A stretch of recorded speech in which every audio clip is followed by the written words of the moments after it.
Uh, Hello. Um, Welcome to what I suppose I'm going to title this series. Um, I know I called the last video my wacky weekend of pain. I'm gonna change that. I'm gonna change that to for me, number one. Because this is primarily for me. Um, this is videos for me to watch back as a sort of grading scale, because I still haven't started my counselling yet, and it's important for me to know where I was at certain points in time, and then I can take that and I can use it for myself. That being said, I say it's for me. I would be rude to not mention the support that you guys have given me. I really do appreciate it. You guys have been really good.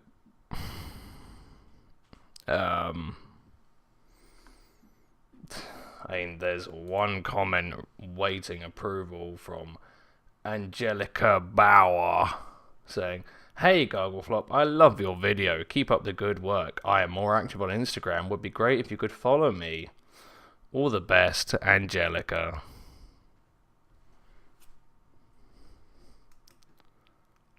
Fuck you. Fuck you. I love your video. Yeah, no, that's the one video I don't want spam on. Fuck off. Watch it for at least 3 minutes, please, before you think.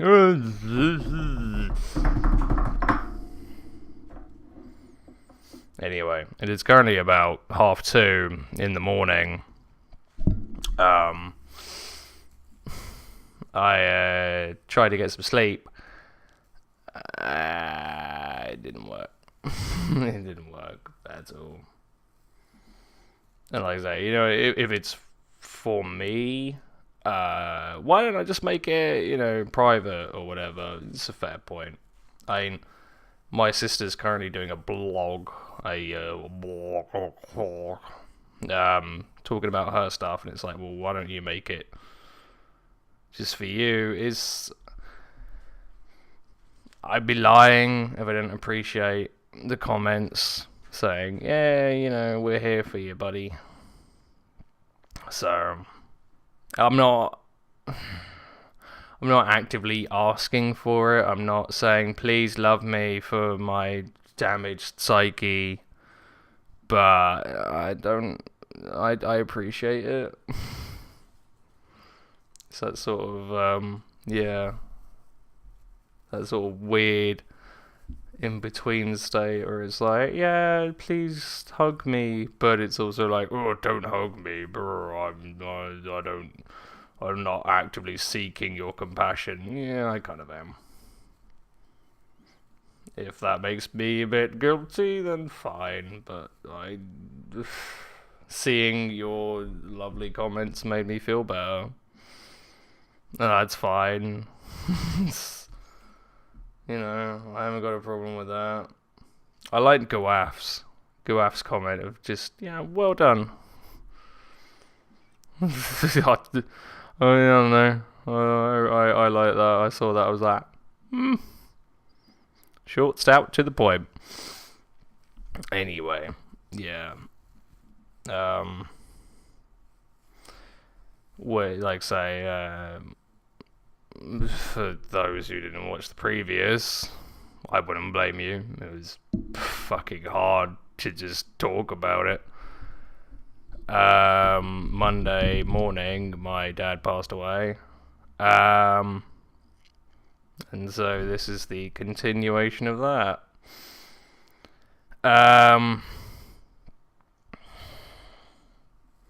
I've spent like the last fucking 2 days getting phone calls and kind messages from people, and again, you couldn't argue. I couldn't argue that I've been fishing for some of it. A lot of my old work colleagues have been really supportive. Oh, look at that kitty. Yes, you've appeared in both of these, haven't you? Oh yeah, no, yeah. Just turn the other way, you fat lazy prick. I see you. There. I'm with you. But yeah, a lot of people have been really supportive, but it's weird. I'm like, my family and my aunt and uncle give me a lot of, like my uncle especially. I haven't really connected with him before. We've talked, obviously I've visited, but it's never really felt genuine. But now my aunt and uncle are both firmly on the let's make sure that Richard's not alone bandwagon, and it's really suffocating.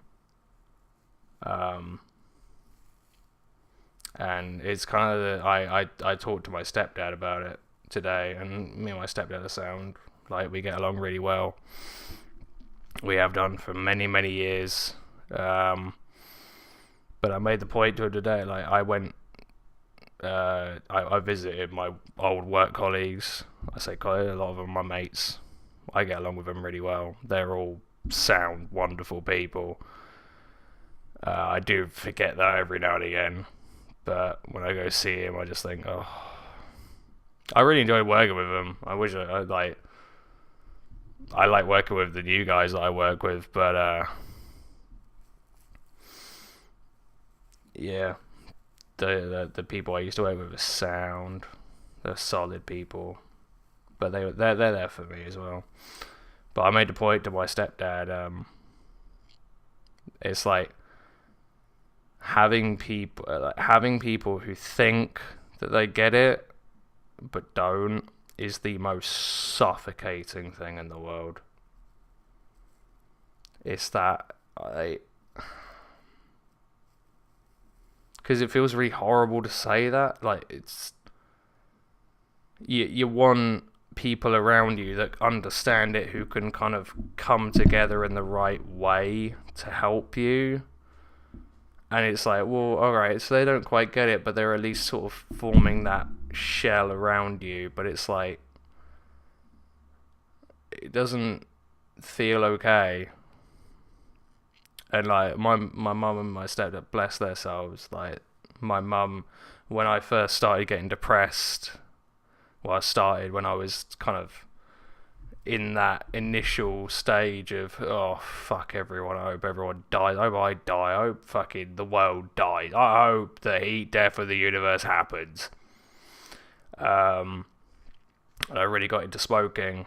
My mum basically spent a lot of her time working just to afford cigarettes for me.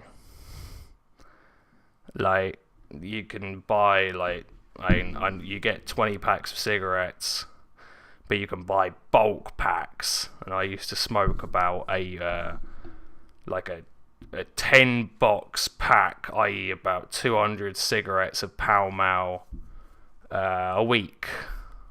And considering that a 20 pack is about it's about £10 now. It's probably about 7-8 when I was younger. So bulk's cheaper, but you're still looking at about £50-60 a week. And my mum currently is self-employed, and that's basically what most of her money went on every week, just buying me cigarettes. And I would chain smoke them. I would blow through all of them. So like I say, bless him. Like, my stepdad has been basically on the phone around the clock the last two days, trying to figure out, because apparently making sort of legally proving someone dead is very hard. In fact, I got a phone call today from two separate GPs or general practitioners. I don't know how it works in other countries because you've got paid medical systems in the NHS, current NHS, before it inevitably gets sold off to Virgin Media. You have GPs who look after you to a certain degree. If you have a doctor's appointment, then you try and meet your GP because they know your medical history. I got a call from my dad's GP, and this was about a certificate of cremation, because we're getting him cremated. Basically, you need two separate GPs to sign off for a certificate of cremation. You need one GP to like the main GP, the GP who attended the guy, to go through and make sure that everything's really, like, you know, you're not just burning this guy containing mountains of evidence of malpractice or murder. And then you need a second GP who is completely unrelated and has nothing to do with it to sign off on that. So I got a call from my dad's GP to say, I've checked over all the evidence, I've checked through all of his conditions, and I think that it was perfectly within reason, but you'll be getting a call from a second GP later on to confirm that with you. Like I said, this random bloke that I've never met, never heard of before, called me up at about 5:45 and said, I think everything's okay, what do you think? And it's like, I don't fucking know. I think everything was above board. I didn't really have that much involvement in my dad's care. So I was like, yeah, think that's fine. But anyway, that was, like I say, you've got to get two people involved just to certify that he can be set on fire. And before that, you've got to get solicitors involved. You've got to get I mean, today, I suppose, since it's 2:30 in the morning, I've got to go along to a meeting where we talk about registering him as legally dead. And that means that we've got to, we do that, and then I've got to provide ID for myself, ID for my dad, which is like, he's 72 and he's lived in a care home. Do you have a birth certificate? No. I don't know where the fuck it was. We cleaned out his flat like 7-8 years ago. I don't know where the fuck. Do you have a passport? No, because he hasn't moved out of the country, because he's been bedridden for, the last 6 years. Driver's license, he hasn't driven. I don't think he's ever driven at all. Utilities bill, well, the home's been doing all of that. Okay, so what do we have? We have no forms of ID. But then it's also, I made the point to a few people, it's like, well, okay, what if we don't register him as legally dead? What does that make him in the eyes of the law? Because I can tell you, if you look in that fridge over there, he's dead. He's currently in a drawer, a refrigerated drawer, is dead. But in the eyes of the law, he's still alive. Does that make him a zombie? Is he a legal zombie? Is he a lawyer-based zombie? Will he be solving certain... Is he an NCIS zombie? Will he appear in court zombie-formed to solve people's cases? I was like, I'm sorry, but it's like, you have two eyes. Two eyes. Look there. He's dead. I don't think you need any fucking forms or any fucking legal verification to prove that he's dead. But apparently you do. And as such, I have to provide that. And then we get some forms, and then we could take that to the funeral practitioners, who are no doubt going to try and sell me about 18 different types of coffins and well, me and my mum and stepdad, you know, coffins and flowers, fucking bollocks. I don't care. I could give a fucking toss where you stuff him. I remember when I was younger, my mum's, no, my friend's mum passed away from motor neurone disease, and they put her in a wooden coffin because she loved nature. She was a tree surgeon, and you know what? I look at that and I think that's perfect. That's beautiful. I mean, we're getting him cremated, obviously, but it's like, you know what?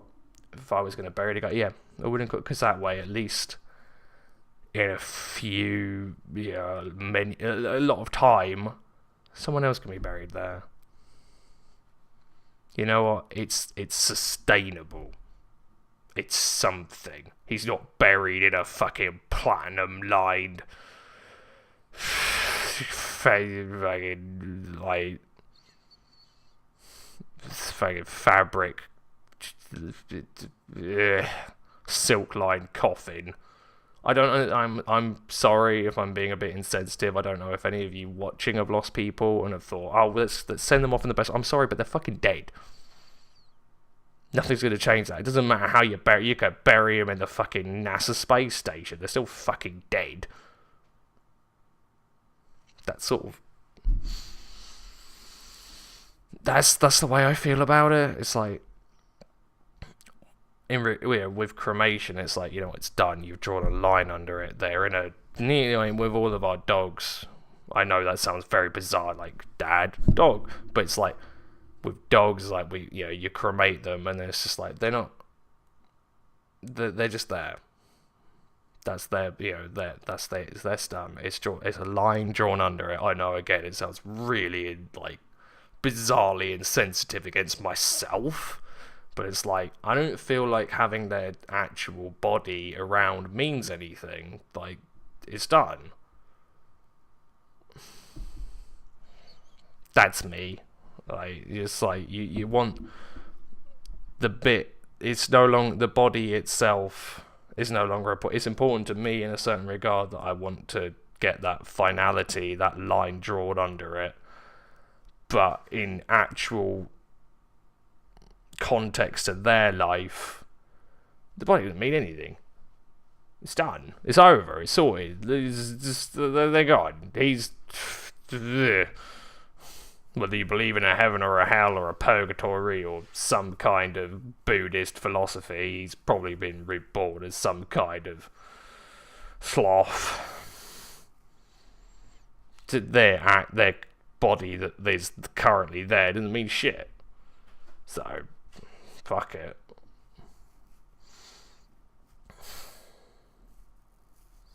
But regardless of all the forms and the legal fucking wank design, honestly, like, I'm dreading that tomorrow, because I know we're gonna walk in, hand over the forms, so we're like, right, we can get started. What kind of coffin would you like? We're like, we don't want a coffin, we're cremated. Okay, what kind of vase would you like? Would you like a really massive vase, or would you have a big personality? Oh, we can line it with flowers or footballs. Oh, footballs will cost an extra £50. I don't want that. I know, I despise that death is a business, but yeah, when you actually stop and think about it, it's like war, guns, like even in Switzerland, it's like, if I was in the situation my dad was in, I would have gone to Switzerland fucking way before any of this shit started happening, like fucking when I was maybe 12, 13. Just that point where it's like, you're gonna die, just stop it. But even then, it's like, they have to make money, like, even though they provide a really just, well, convenient service. It's like, you can make your decision, you can consult with your family members, and then done. But even then, they've still got to make money off of it somehow. It's like, I hate that sort of like, death is a business. And yeah, like I say, the more you think about it, it's like, more like, no, death probably makes up a pretty significant portion of business. I mean, it's even things like, like over 50s insurance cover, which you see adverts. I don't see. I haven't got a TV license. Thank God, I can avoid some of that wank.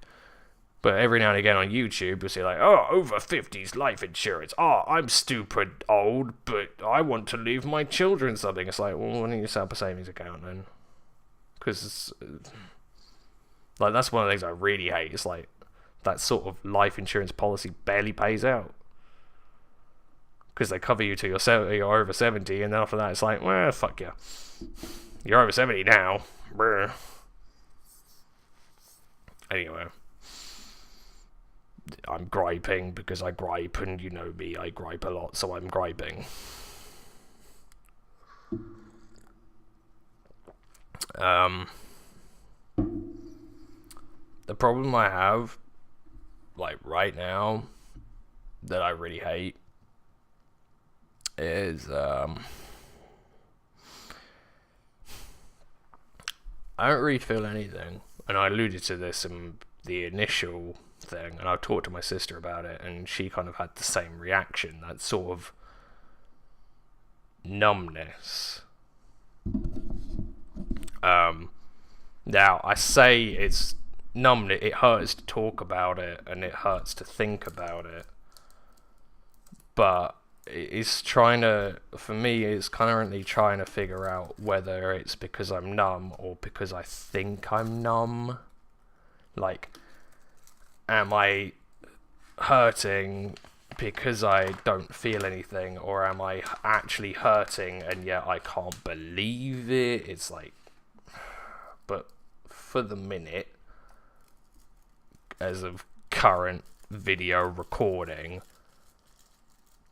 I don't really feel anything. And that's kind of scary. And yeah, it's kind of like what I said at the top of the, like, I've been getting calls upon calls upon calls from, you know, like say my aunt and my uncle, and I know I said that, like, it's smothering, and like my mum's smothering me to be. I get where they're coming from, and like this is the other point of what I talked to my stepdad about, because he kind of gets this shit. Like, he doesn't get it to a degree, but he can understand it and respond to it well enough, which is why I appreciate the fuck out of that man. He's done a lot for me. Like, just his past 3 days.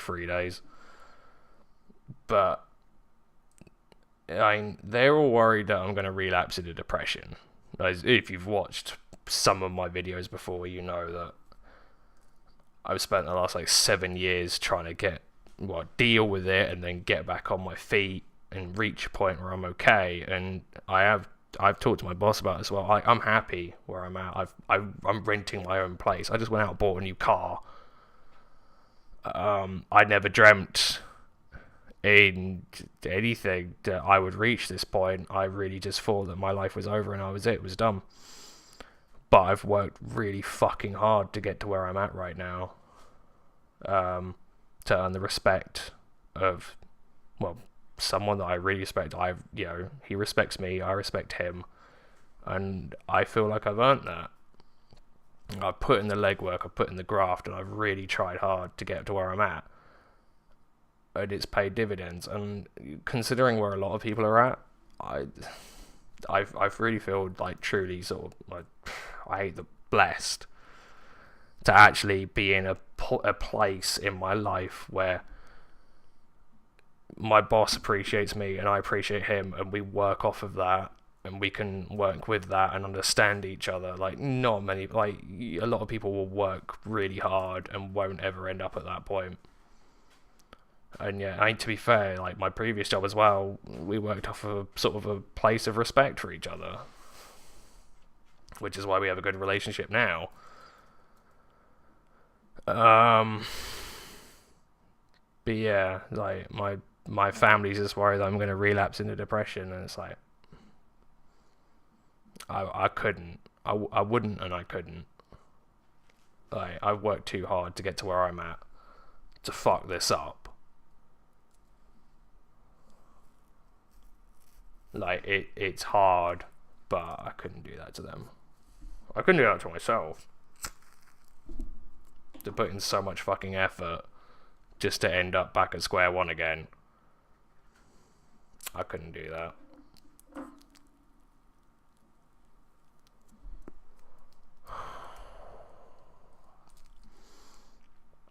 But we end up at this sort of weird predicament. Because while I'm not going to relapse, and I won't, I swear to fucking Christ, I've worked too hard for that shit. And I'm strong enough and capable enough of dealing with it. I hear it enough. I know it's like, oh, well, yeah, people fucking toss you off. It's like, maybe they do, but it's like, it's something you've got to believe in. Like, there was a long time where I kept fucking hearing it, and I was like, I'm not strong. But you've got to reach that point where it's like, no, you know what? The shit I deal with, yeah. Not many people could handle it. And like I say, is that me tossing myself off? Yeah, probably. But there comes a point where it's like, stop being modest. Appreciate. Like, I think that's like a lot of what a lot of young carers deal with, actually. Just that sort of like weird, like, well, I don't, a lot of people have to deal with a lot of worse shit. Like, yeah, they do, but you're stronger for going through what you deal with. Young carers have got it hard, man. No, like, I was saying it about my situation, but it's like, no one should ever have to be a young carer. No one. Like, even if you want to get down to brass tacks about it, like, there's a hierarchy. Parents look after children. Does it always work out that way? No, but there should be people ready to step into that and help the child look after the parent. But you see it a lot. Like, it's not widely broadcasted news-wise, but you see a lot of, like, kids who do more than I ever could, like, look after terminally ill parents, and then, like, the same day after cooking them meals and making sure they're ready for the day, will go off to school, and I'm just like, I cracked at that point. Like, fucking Christ. But yet they do it, and they can still live really happy lives, and it's just like, fucking hell.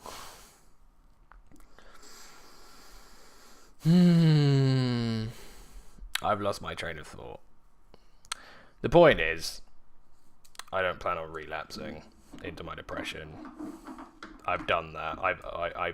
I've gotten what I feel like is my personal medal for that.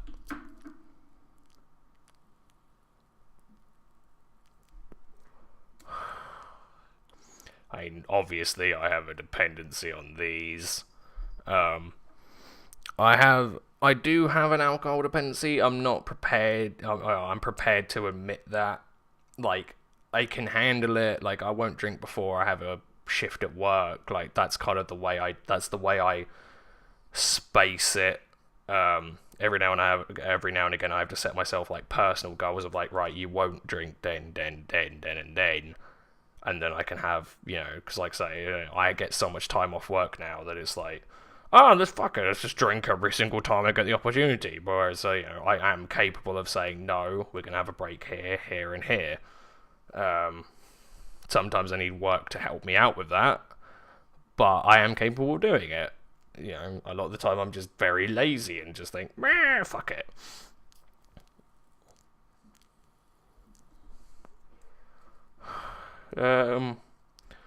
And I don't really think I don't want to quit cigarettes. Like, I don't condone smoking at all. I think it's terrible. If you haven't started, for the love of Christ, don't. It's a money sink. And essentially all I'm doing with this is I create two states. I create a state when I have nicotine and I'm calm to a reasonable degree. and I create a state where I need nicotine to calm myself down. Now, for me, this kind of helps me regulate it. It's an artificial state, if you want, between I need a cigarette and I don't, as opposed to I need help and I don't need help, because when I need help with things, it's difficult to get that help. People are going to be busy, people aren't always going to be around like now. Whereas if I need a cigarette, then I have a lighter, I have tobacco, other shit, bleh, roll one, light one, it's done. Like now. Oh, look, it's gone out. Oh, do you want to see how I get help? Help, dumb. Is it healthy? No. Will I probably end up dying at 50? Probably.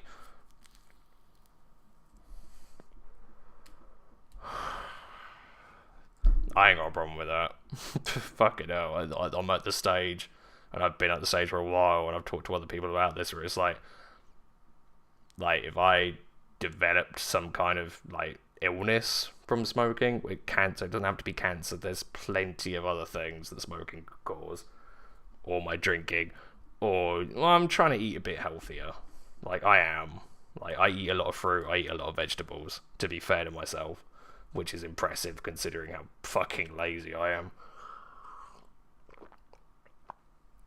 But if I got an illness that was probably terminal, I'd say, fuck it. Actually, having the right to death is a massive part for me. It's a massive thing for me, and I like to believe it's a massive thing for a lot of people. Just being able to choose when you go, and going out on your own terms is really important to me. It always will be, regardless of if I get this shit solved.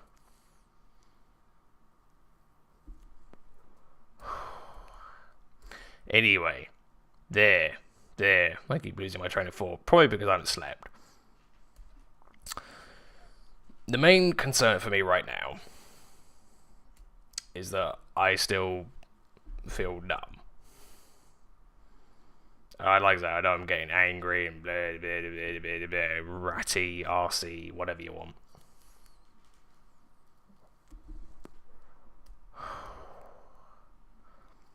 Is that, yeah, I don't really feel a lot right now. And I've been telling people, I went to see the guys I used to work with today.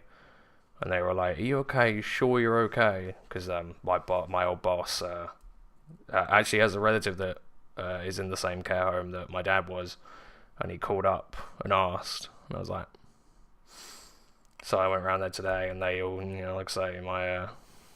one of my colleagues gave me a big fucking hug.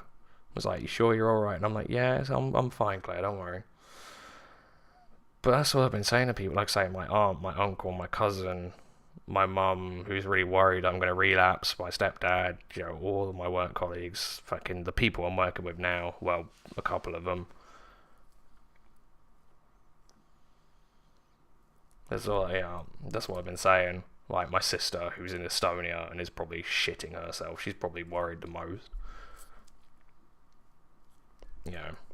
That's all I've been saying, yeah, no, I'm fine, I'm great, it's cool, don't worry about it, I'll sort myself out, I'll get through this, and it's I do believe I will, but for the minute, it's I don't want to be saying that. I fucking talked to my counsellor over the phone, because she's on holiday. There's nothing wrong with that. I'm not going to say, please come back. It's no, this is still a pretty, you charge, I pay. I'm not going to say, yeah, please come back from your holiday to just look after my soul.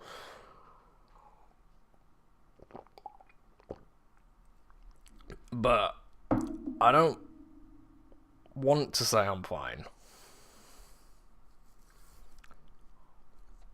I don't want to be cool with this. I don't want people to be okay with it.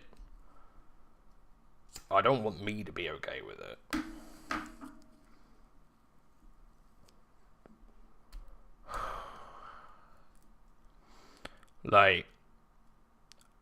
As I said in the last video, I've spent the last few years, a long time, especially when I was with my sister, just wishing that my dad would die so he wouldn't have to hurt anymore, so that I wouldn't have to hurt anymore. And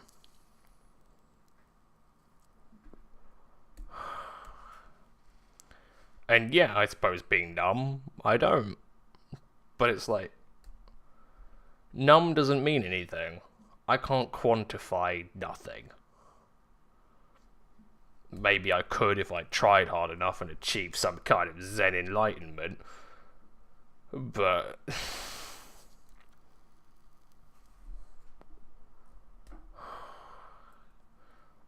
when my counsellor comes back and I sit down with her and say, and she's like, "Well, how do you feel?" And I'm like, that doesn't help me. That doesn't get me anywhere.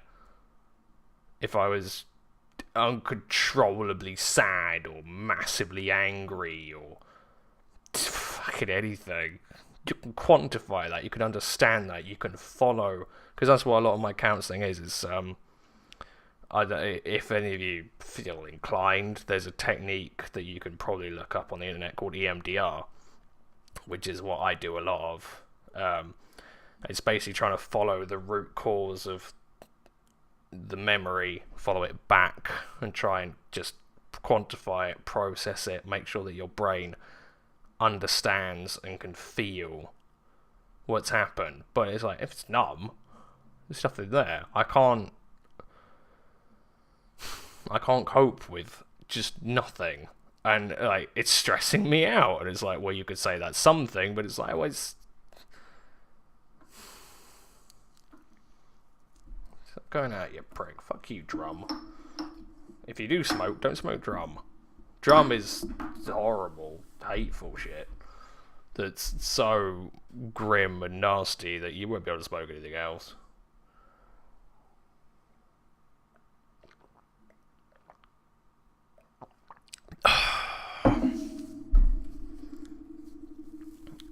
But yeah, that's sort of what I'm in the market for right now. Something tangible, something I can latch onto, something that I can, like, I'm gonna go see his body at some point, because I feel like that's the catalyst for me, or I hope it is, to feel something. I think my sister put it in the best way in her blog.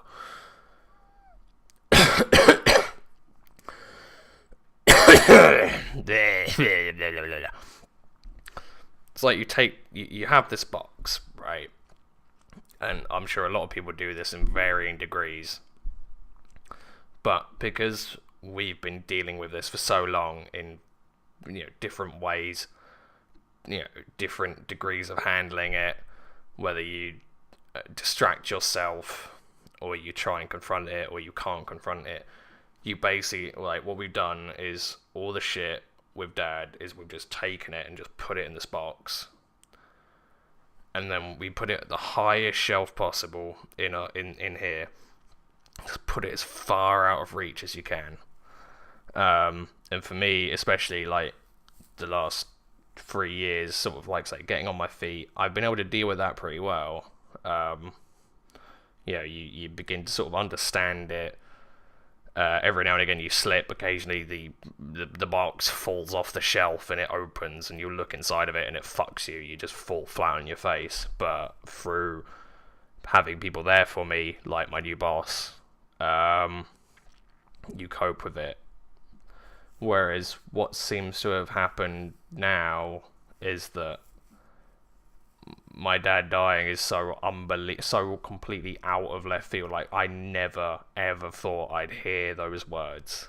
I've done the same thing. I've just put it in the box, put it up there, and it's like, no, this is the time when I don't need that. I need to feel shit. I need to be able to I need to take stuff out of the box so that I can put a physical anything to it, and I can quantify it and say, this is this, let's process this, put it in somewhere that I can look back and think, okay, that was that. but I can't, and it's frustrating. Because one of the things that I always, like say, me and my sister hoped and wished for it to come. Partly for my dad, a lot of it was for us. Like, it's a very selfish want. I'm, seeing my dad stuck in a bed for 8 years of his life, waiting was hard, but it's like, a lot of it was just so that we could process this and quantify it and move on with our lives. Which is what she tried to do by going to Estonia, to be fair to her. She was like, I'm not waiting around for this box to fall off the shelf. I'm just going to go fuck it. Fuck the box. Fuck the box hard. But for me, it meant a lot. And I said to my counsellor, and I've said to my new boss, I can't move past this roadblock until my dad dies. And it's finally happened, and it's like, for me, this is the time, this is the moment, this is where I step up to the plate, this is where it stops being about excuses and saying, I can't move on because of this, I can't move on because of this, I can't move on because of this, because of this person, because of this person. This is the moment where it's like, stop. Take the box down and open it up. And yeah, I can't. I don't know why. And that's kind of what's digging. I spent the last 2 days saying, yeah, I'm okay, I'm fine, I'm, randy dandy, I'll get on with it. I don't want to be fine right now. This is the one moment where I should be able to just drop my guard and just let it happen. And it won't. It's fucking, I hate it.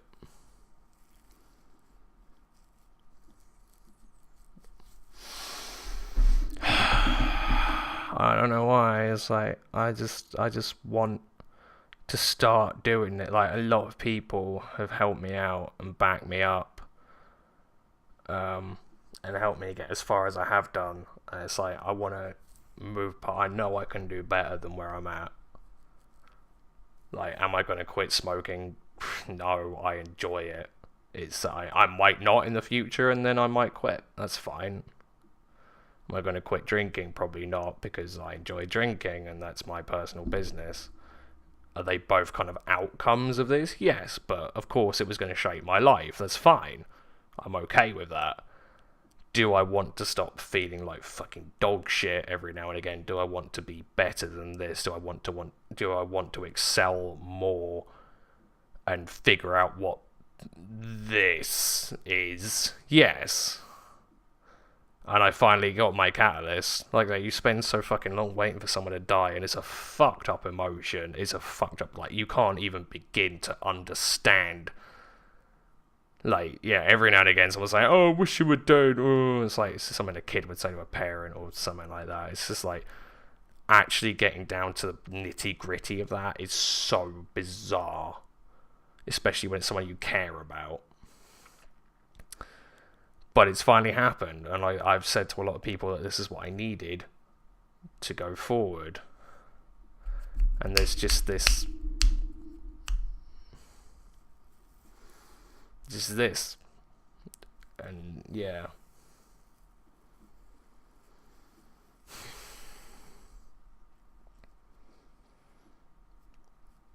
I don't know. It's like, maybe it's because of what, how this sort of shit gets drilled into people. Like, you're supposed to be sad, you're supposed to be this, supposed to be that. But it's like, I want to be that. I want to be able to quantify this and take it and do something with it. I want to be able to move on. I want to be able to just not pass that up and pass the baton along. This is something I want to deal with. I want to be stronger and better for this. I've reached a point where I can't move forward. I'm at a roadblock, and yet for some reason it's still there. Like, I thought I got the key and it doesn't fit the lock.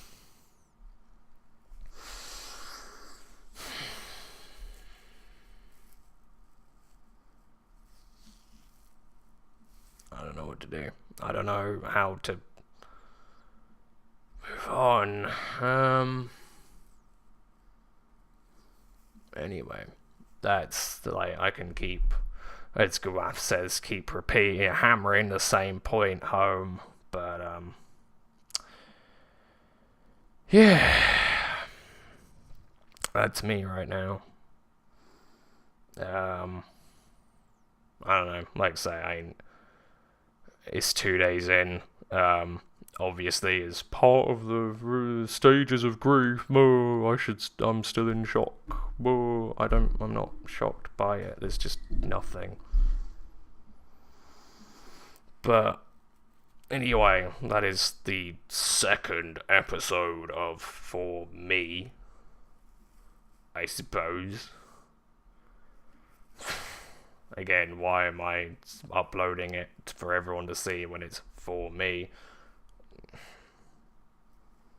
I don't know. What? It's nice to see nice comments. If that makes me selfish, then fuck it, I'm a selfish prick, but I don't know. I mean, even my sister put in her blog, like, oh, I don't want sympathy, I don't want this. People still gave her sympathy. It's like, I don't know. I'd be lying if I said I wasn't asking for it, but I don't want to. But yeah, that's entirely separate. Like, that's his own fucking. That's his box of Mars, man. I don't even know where to get into that shit. Of like, oh, I just want to get stronger on my own, and then like, here you go, here, internet. Bleh. It's like, but you know what? Let's try this. Instead of saying, I'm really sorry to hear about your loss, I'm really sorry to hear about how you feel right now, let's try and ask for some constructive criticism. Like, what? That seems really fucking hard. That seems really fucking deep, but not necessarily if any of you have your own personal experiences. Like, you might do, you might not, but give your own take on it. How about that? That's more constructive and interesting than just saying, oh, I'm really sad, please suck my dick. Like, that's kind of all I can do. Let's see if anyone can, like, because you never know. You guys have been there for me for a long time, and you're all solid. I know I've only got like maybe 60 people that watch a video.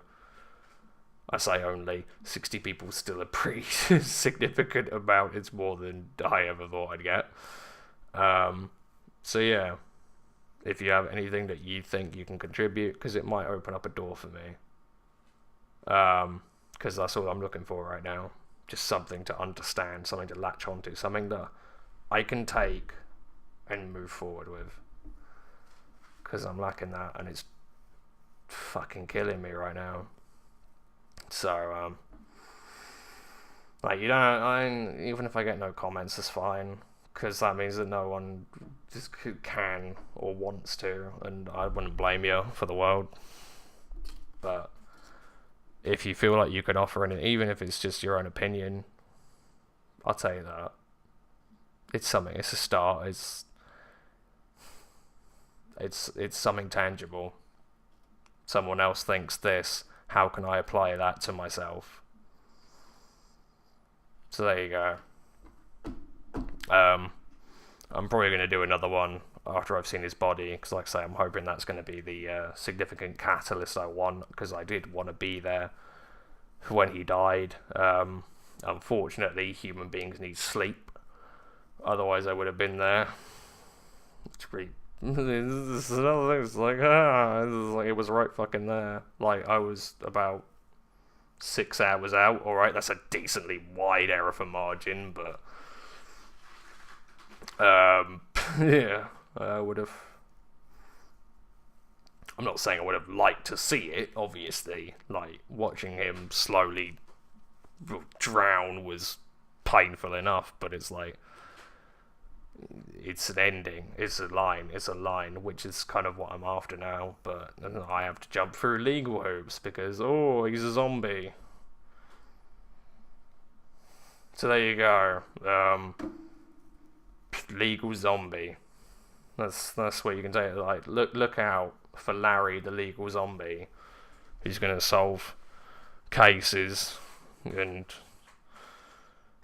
yeah, that's kind of all Larry the legal zombie does. He's not really brilliant for anything else because he's a zombie. He's kind of all atrophied and shit.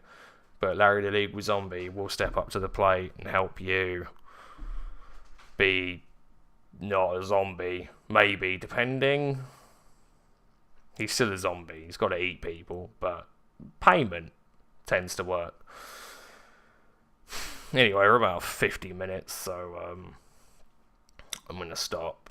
I'm going to have more coffee, because at some point I'm going to go talk to my boss about the next week of my fucking life, which is...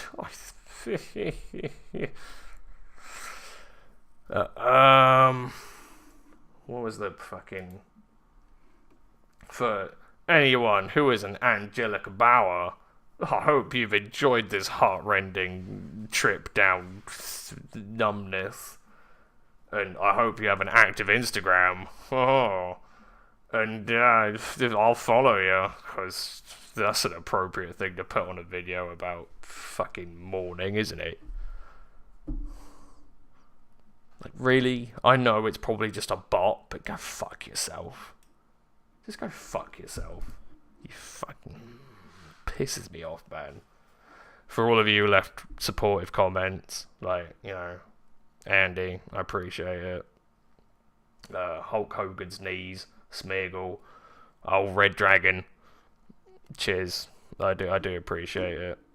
But anyway, you've got my heartfelt request, and hopefully I get something. Hopefully, because I can't keep doing this. I need to move on. I need to be better than this, but it's hard. Anyway,